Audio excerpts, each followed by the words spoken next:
Hey guys welcome to tasty treats Telugu. మీరు రోజు బ్రేక్ఫాస్ట్‌కి ఇడ్లీ, దోస ఇవే తింటున్నారా? అయితే ఈ రెసిపీ తప్పకుండా ట్రై చేయండి. అందరికీ చాలా బాగా నచ్చుతుంది. ఇది బ్రేక్ఫాస్ట్‌కే కాదు, మీరు లంచ్ గాను, డిన్నర్ గాను, స్నాక్స్ గాను ఎలాంటి మీల్‌లో అయినా తీసుకోవచ్చు. చాలా హెల్తీ, చాలా త్వరగా అయిపోతుంది అండ్ చాలా స్మూత్‌గా ఉంటుంది ఈ సూప్.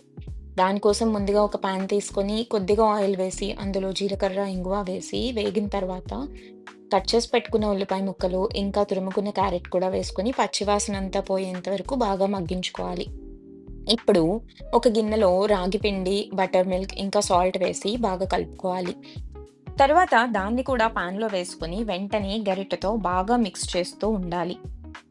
తర్వాత అందులో వాటర్ యాడ్ చేస్తున్నాను. నేను ఇక్కడ బటర్ మిల్క్ అండ్ వాటర్ కలిపి 1 కప్పు రాగి పిండికి 4 కప్పుల వరకు వాటర్ తీసుకున్నాను.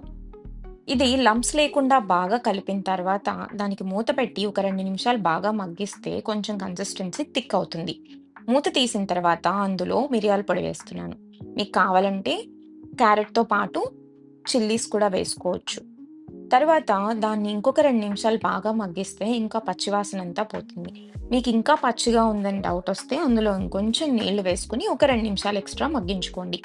ఈ మొత్తం ప్రాసెస్ మీకు 10 మినిట్స్ లోపే కంప్లీట్ అయిపోతుంది. సో, చాలా యమ్మీగా ఉండే ఈ రాగి సూప్ హెల్తీగా ఉంటుంది కూడా, త్వరగా రెడీ అయిపోతుంది కూడా. దీన్ని చిల్లీ ఫ్లేక్స్‌తో గానీ, కొత్తిమీరతో గానీ గార్నిష్ చేసుకోవచ్చు.